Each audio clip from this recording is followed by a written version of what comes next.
On tonight's CTV News, the judge's verdict is in on this year's Ellerslie Flower Show. CTV went behind the scenes to take a look at the exhibits that will wow Cantabrians over the next few days.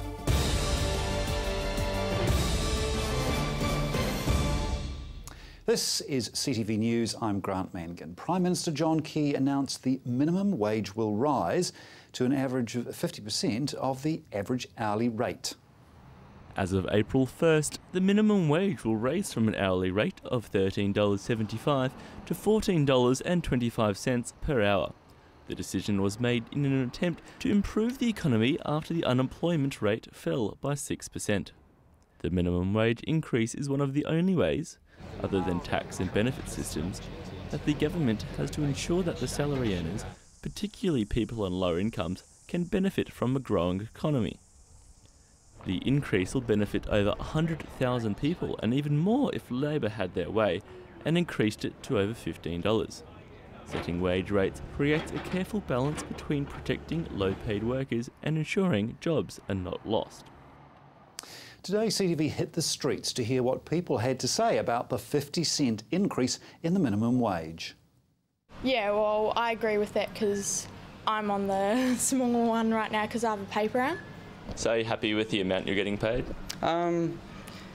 Yeah, sort of.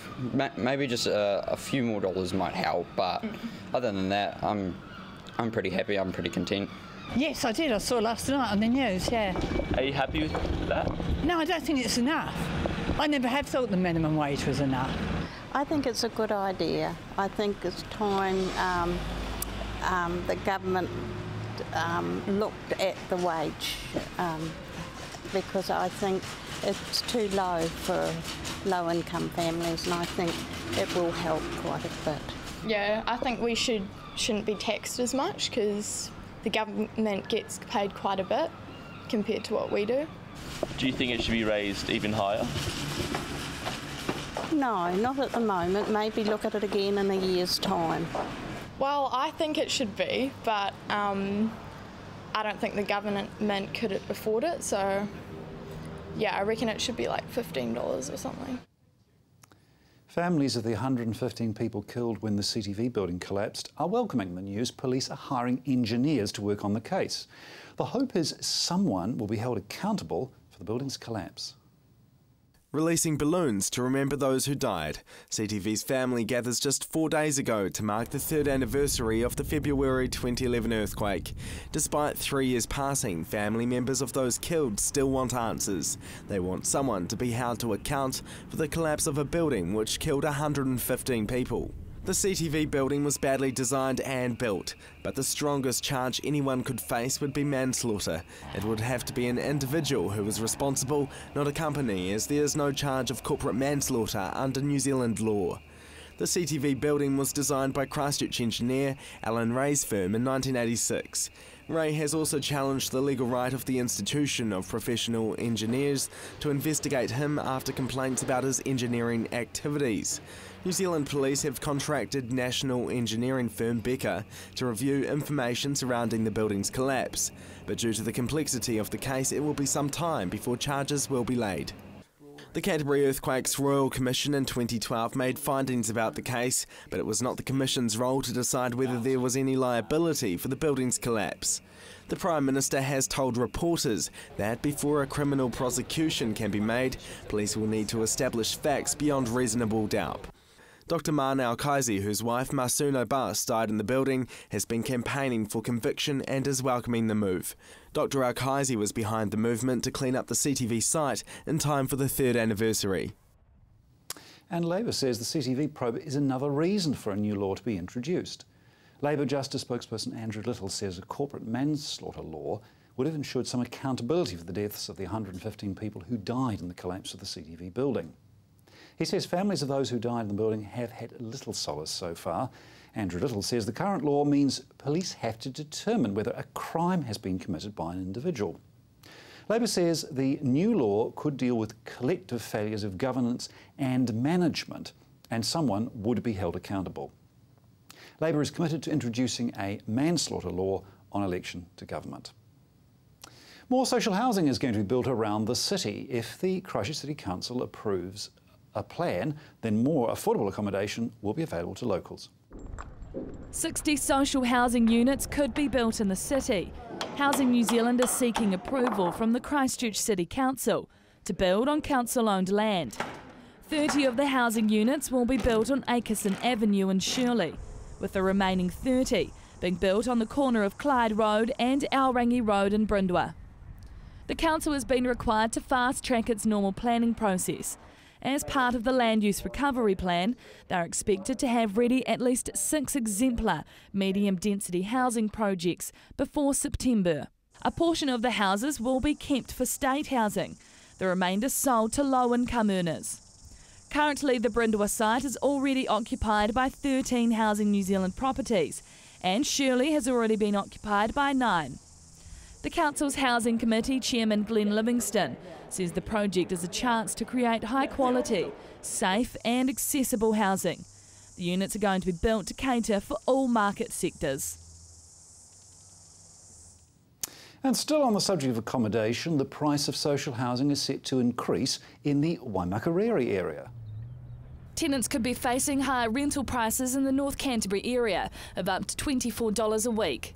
Likely to be linked to Kaipoi's new social housing rebuild and the increase in higher rents Canterbury-wide. A mixture of increased insurance costs, a $1.3 million shortfall of building a replacement 25-unit complex in Kaipoi have all added to the ongoing social housing costs. The increases are expected to take place from July 1st. The council has received $1.3 million less from the Earthquake Commission than they had hoped to replace the units in Kaipoi. Extra money is being raised through a loan and the costs passed on to tenants. If the changes are adopted by the council, each resident will be contacted to explain the increases, as well as offering to help complete all necessary paperwork to get the maximum supplement available. A warning's going out to farmers in mid-Canterbury to move hay bales due to fears a firebug is at large. 4 fires were lit early on Saturday in the Ashburton area.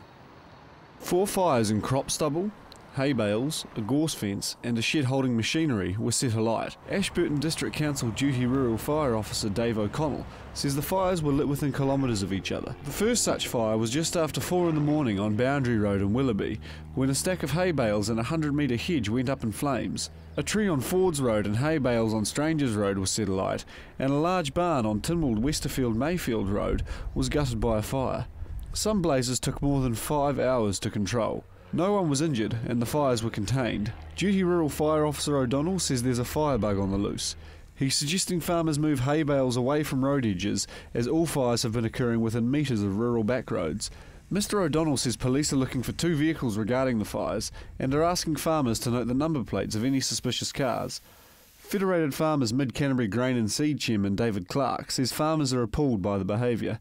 He says the fires are senseless and have put lives and property at risk. Fires don't normally start in hay barns at 4:30 in the morning. Mr Clark says they need to find the culprits as soon as possible. It was China Day today for the business community, with a delegation from one of the world's greatest fairs, the Canton Trade Fair, presenting to local importers and exporters at the Westpac Hub.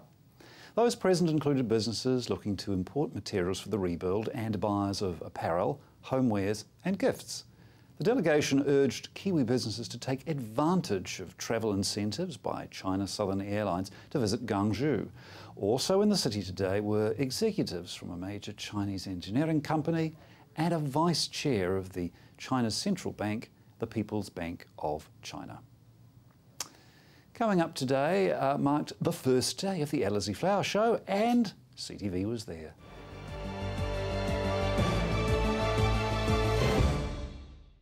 Hi, Rob Coate-Williams. Join me with Rob's Country every Friday at 7:30 in the evening when I take you out of town and talk about anything this country. Rob's Country, Friday at 7:30. Meet me there in Edgware. Bailey's Bar have reopened in their new location on the corner of Edgware Road and Colombo Street. Bring some friends along and enjoy a great range of top brand ales and our fine selection of wines, coupled with good music and a friendly ambience. The perfect place to start your day or evening out. Come and enjoy the great atmosphere at Bailey's Bar.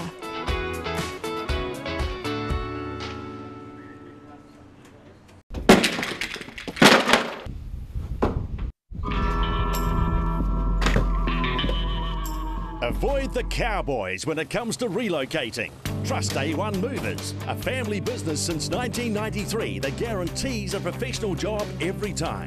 We carefully handle and wrap your valued items, ensuring they have a safe journey. Secure storage and insurance options also available. A1 Movers, the careful, caring, moving company. Missed a show or want to watch it again? CTV is fitting in with your lifestyle. Be in control with CTV On Demand. Check out our website and follow the links, ctv.co.nz. Is this your year to upgrade your existing interior? Then head into Bathroom and Flooring Warehouse for the latest styles in European vanities, showers and baths, all at affordable prices. Bathroom and Flooring Warehouse also stock a large selection of carpets and vinyl for all your flooring needs.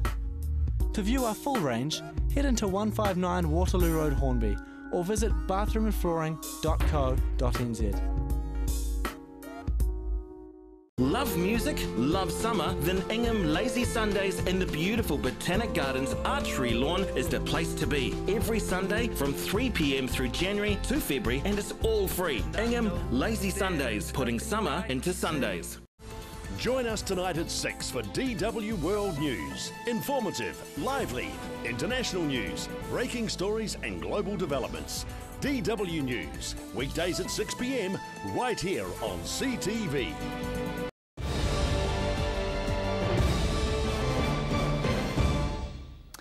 The Ellerslie Flower Show kicked off today and CTV was there. This next segment of our news bulletin is devoted entirely to the Ellerslie Show, and that's pretty fair given the volume of exhibits and entries. More than a dozen gardens, in fact, have won top prizes at this year's Ellerslie competition. Now, while that may be good news for the designers, questions are being asked about how good the show is for the rest of the city. Success at Ellerslie today, 15 gardens taking home gold medals. Husband and wife team Aaron and Vicky Bartlett snatched a top prize for their garden and a bronze for their lighting. Well, this one's gold, so congratulations. The gold award. After spending 6 months designing their garden, it was an emotional win for the Rollston locals. Amazing. I'm going to cry more, but not right now. Yeah? And Aaron's amazing himself, so very proud of my hubby. Jordan Hampson and Sheldon Barnett are two students with the best garden out of the young designers. They travelled from New Plymouth for the competition, but the hours of work were all worthwhile. Their success at Ellerslie, the start of a career in garden design. Oh, huge boost. Huge boost. Just put our names on the map, really. For those not taking out gold, silver was next best. Oh, really? Oh, cool. Oh, cool. Well done. Congratulations. Thank you so much. Last year, Grant Stevens and Rebecca Hammond were crowned supreme winners of the show with this amazing garden. But this year they had to settle for a silver award. We put everything we had into it and we tried to stick to our design principles, and we feel like we've achieved that, so we're happy. The public fell in love with their 2013 garden and commissioned another 12, which has kept Grant and Rebecca busy over the past year. Last year was the start of our business, so we used Ellerslie as a launch pad, so this year we're expecting to do a heck of a lot more and get really busy, yeah. But while the designers might be enjoying their successes at Ellerslie, the same can't be said for ratepayers, who are questioning why the show is still running after years of losses. The Auckland show was first purchased by the City Council in 2007 for about $3 million. But crowds aren't matching expectations. Last year, Ellerslie ran at a $325,000 loss, disappointing half the people who turned out to see it. The 2014 show will have to be the best yet in order to win back the crowds. This year there are 96 gardens and exhibits on offer compared to last year's 72. Word will get out after day one and we'll have really good numbers to the show. Christchurch Mayor Leanne Dalzell has promised a review of the show once it wraps up this Sunday. Thousands will need to pour through the gates over the coming days, otherwise this could well be the very last show.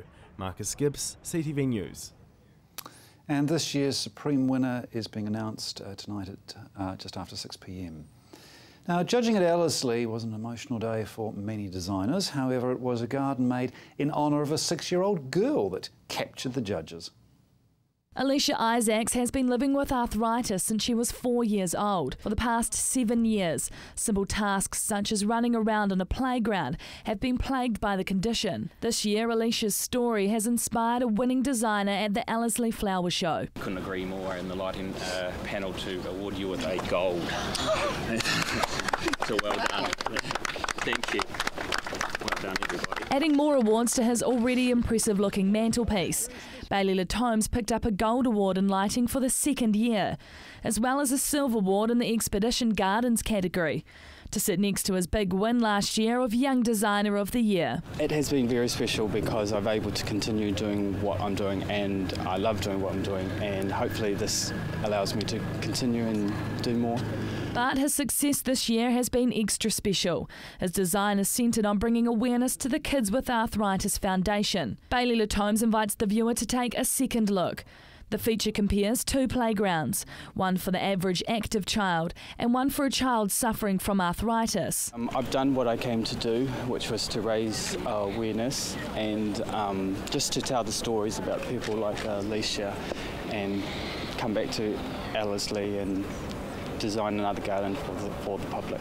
Part of the design is modifying features within the playground, representing how it could feel for a child with arthritis to use it when the condition has flared up. A typical fireman's pole has been replaced by a large tree trunk. We're asking the public to spot the difference between the 2 gardens, and hopefully by doing that they'll be able to understand, learn a bit about the condition, and basically be a bit more compassionate about these children and what they have to go through in their daily lives. Latomes was one of the first designers at Hagley Park to start work on his garden.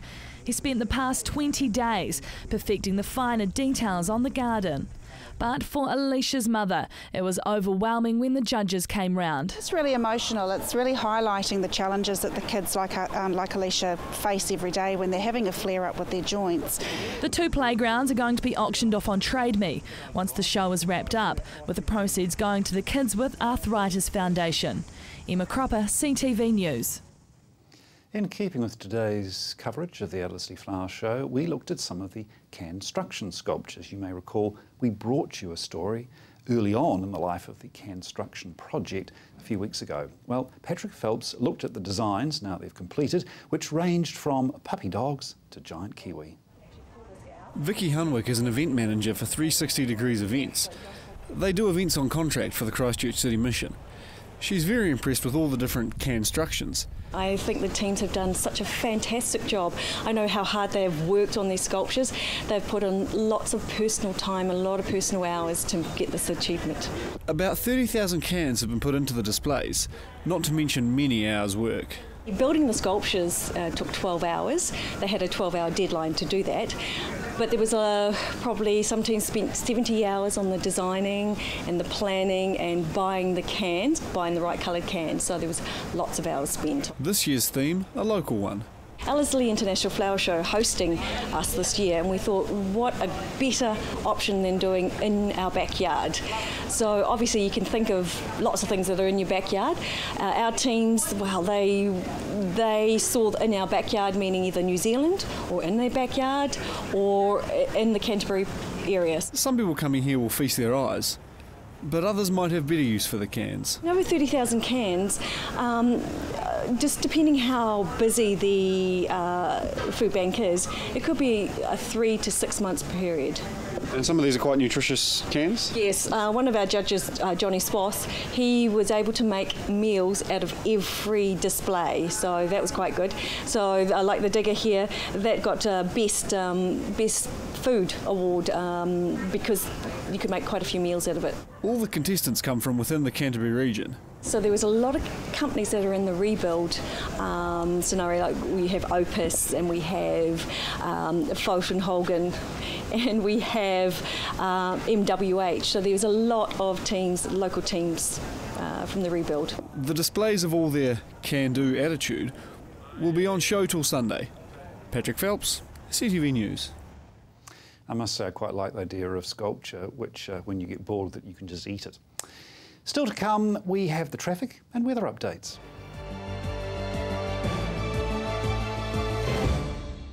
Al Jazeera News. International news right off the satellite, bringing you up-to-the-minute coverage of world events.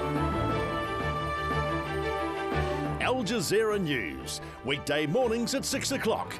Right here on CTV.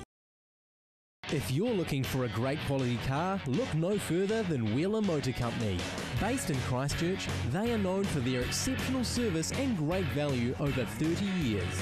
With around 150 cars to choose from, you can rest easy that Wheeler Motor Company will find the perfect car to suit your needs.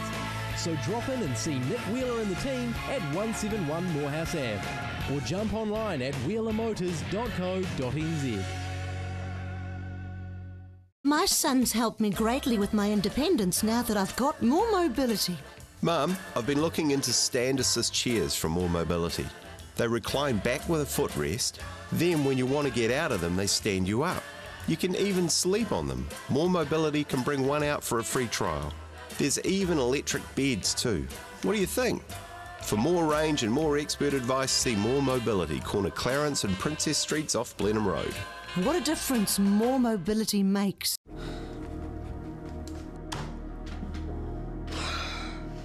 Hey, what's up with you? Oh, I've got birthdays coming up, I've got bills coming out of my ears, I just don't have the money. Well, why don't you just go to the pawn shop? Yes, the pawn shop has a massive selection of rings, watches, car audio, sports gear, heaps of DVDs, digital cameras, computers and musical instruments. They have just about everything. Sounds good to me. Let's go. Everything's as good as gold at the pawn shop. 77 Ferry Road and 396 Blenheim Road. Just 20 minutes drive from Christchurch and nestled in the tranquil surroundings of Littleton Harbour is Canterbury's best kept treasure, Living Springs. This hillside paradise offers a diverse range of facilities, flexible accommodation and catering options suitable for any group, from school camps to large seminars. Inspire learning and team building with a range of recreational and challenging activities. Enjoy the breathtaking scenery and leave feeling revitalised. In Focus, captivating, informative, in-depth documentaries. Be informed and learn something new. In Focus, weekdays at 9 a.m.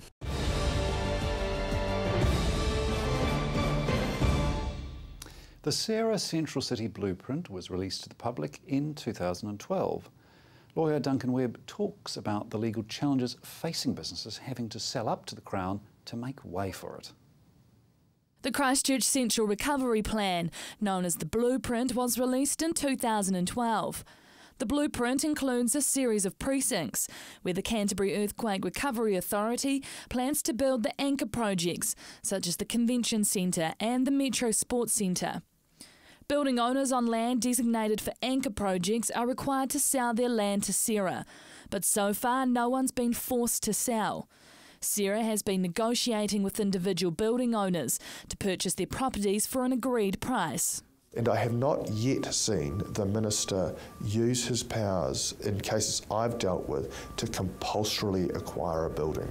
Because as soon as that happens, it goes to an objective market valuation with appeal rights.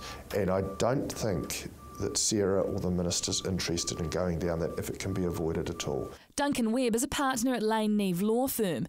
He's been involved in advising many property owners in their disputes over property sales to Sarah.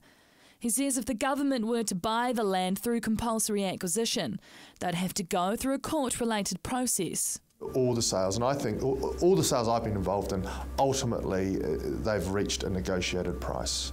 Rather than the Minister saying, here's the value, the owner making submissions on the value, and if they don't like where they get to, then they can appeal to the High Court. Whether Sarah will pursue compulsory acquisition of all designated properties is uncertain. If Sarah doesn't, then changes may have to be made to the blueprint. Probably when it was finished, it was thought to be a genuine master plan that was complete and not likely to be changed. But you only have to look at things like the Town Hall saga, if I can call it that, to see that, well, if the Town Hall stays, the Performing Arts Precinct has to take a different shape. And you can't remove important decisions like that entirely from people like the community and the City Council. Emma Cropper, CTV News. To see more of that interview with Duncan Webb, be watching Point of View tonight at 8:30 right here on CTV. If you're driving around the central city, CTV's new traffic update will assist you navigating the repairs taking place. Hello travellers, ongoing roadworks on several streets are causing delays at peak times. We suggest checking your normal route before travelling to minimise delays. Chewham Street's still restricted to eastbound travel between Madras Street and Fitzgerald Avenue. St Asaph Street has lane reductions at intersections, which will slow traffic. Avoid the street during this time. For westbound travellers, we recommend using Morehouse Ave to minimise delays. There will be lane reductions at several intersections on Barbados Street. Expect delays through here, especially during peak times.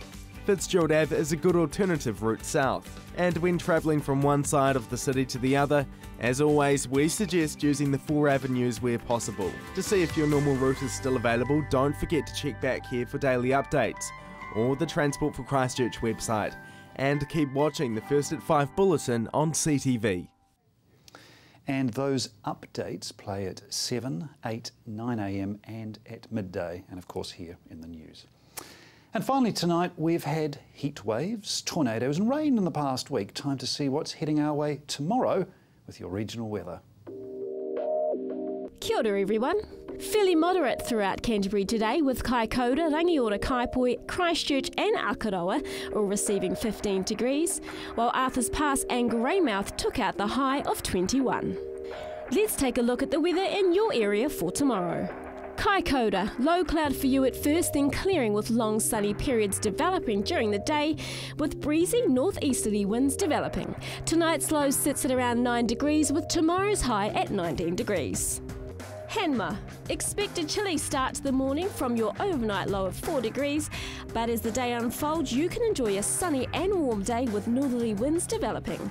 Tomorrow's high a warm 23 degrees. Rangiora and Kaipoi, brisk northeasterlies are expected in North Canterbury as well, with low cloud at first and increasing sunny periods throughout the day. Tonight's low is at 9 degrees and matching Christchurch with a high of 19 degrees for your Wednesday.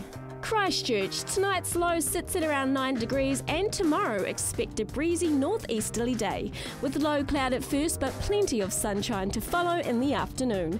Tomorrow's high is 19 degrees. Ashburton, a cloudy Wednesday morning is in store but mostly sunny in the afternoon, although gusty northeasterlies will develop. Tonight's low is at 9 degrees with tomorrow's high the same as Timaru at 19 degrees. Timaru, low cloud at first then clearing with long sunny periods developing during the day as breezy northeasterly winds develop. Tonight expect a low of 9 with tomorrow's high at 19 degrees. Let's take a look in other areas now. While Culverden and Greymouth, you're looking fine on 23 degrees. Arthur's Pass on 21, Darfield and Methven on 20, and Akaroa Leaston, you can expect 19 degrees. Looking ahead for Canterbury, warm on Thursday with high cloud increasing during the day and moderate northerly winds. Mild northwesterlies and high cloud at first on Friday, but periods of rain and colder blusterly southwest winds developing during the afternoon. Well, that's your weather watch for today. Enjoy the rest of your evening. That's CTV News for Tuesday. I'm Grant Mangan. Good night.